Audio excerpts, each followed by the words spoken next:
Be ready. 5 seconds. Start.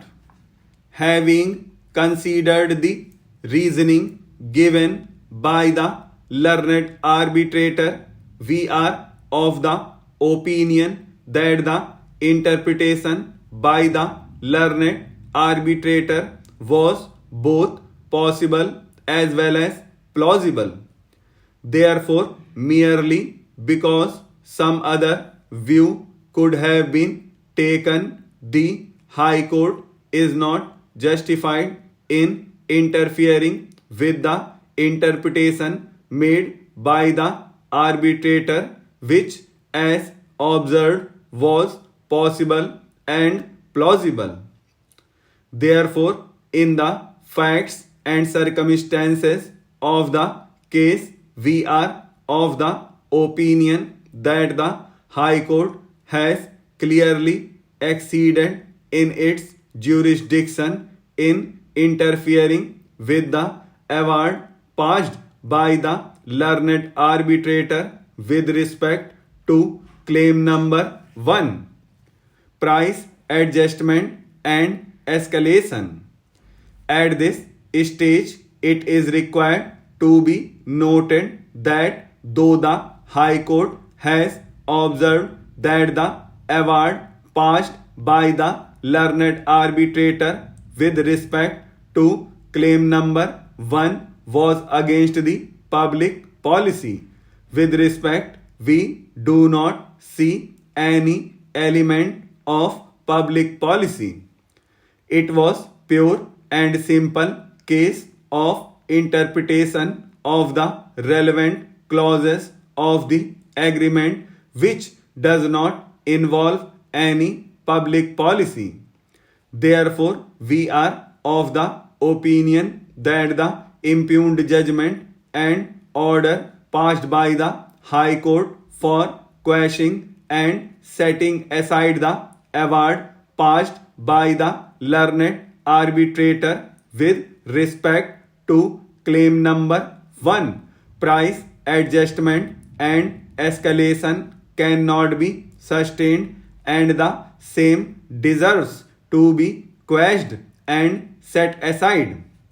Now, so far as claim number 2, fixed costs and an amount of rupees 78 crores awarded by the learned arbitrator with respect to compensation of loss is concerned, having gone through the relevant material on record, we are of the opinion that the High Court has rightly set aside the award passed by the learned arbitrator with respect to claim number 2.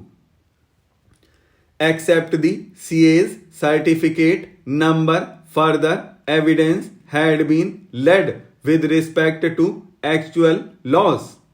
Considering the material on record, it is on the contrary found that in the relevant year, the quality of the coal lifted by the respondent was much above the fixed quantity.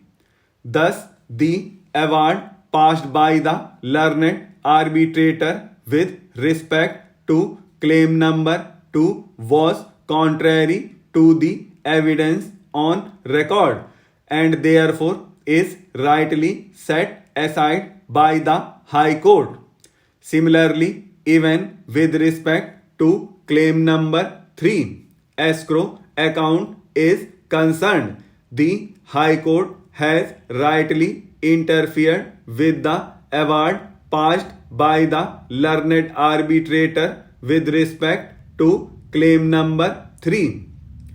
It is required to be noted that the escrow account was required to be opened as per the guideline issued by the Ministry of Coal, Government of India for the preparation of mine closure plant.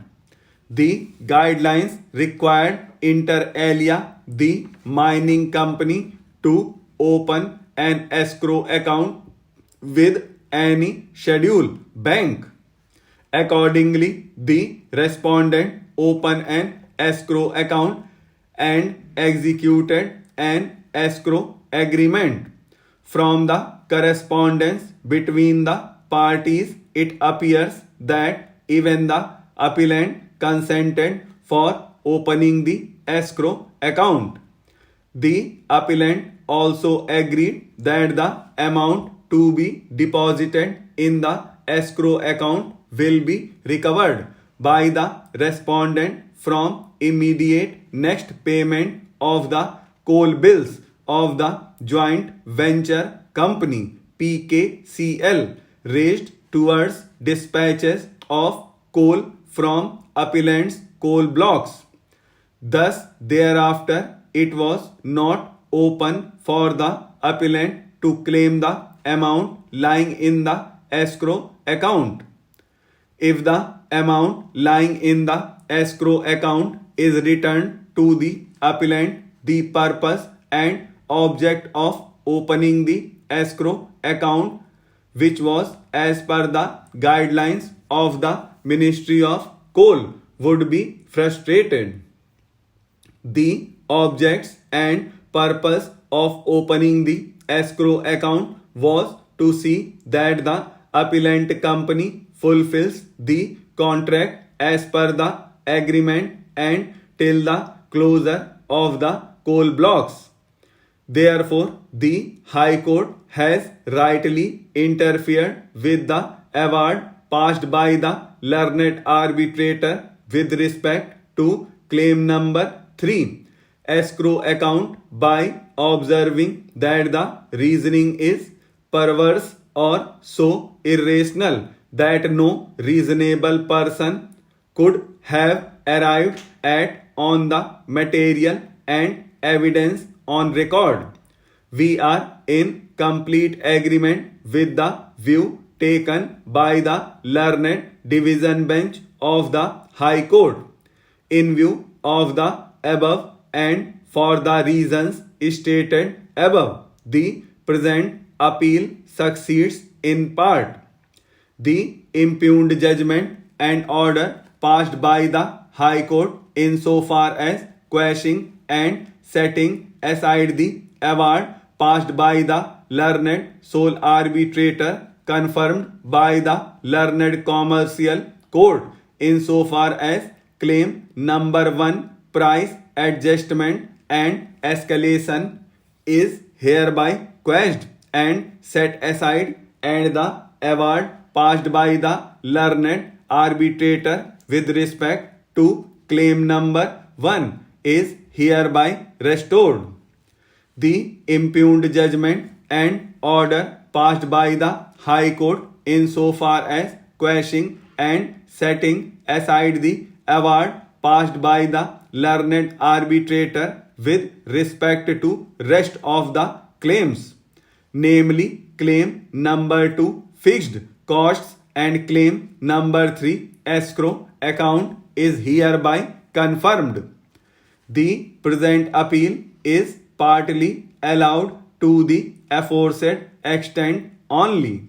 However, in the facts and circumstances of the case, there shall be no order as to costs. This is the final judgment of this court now.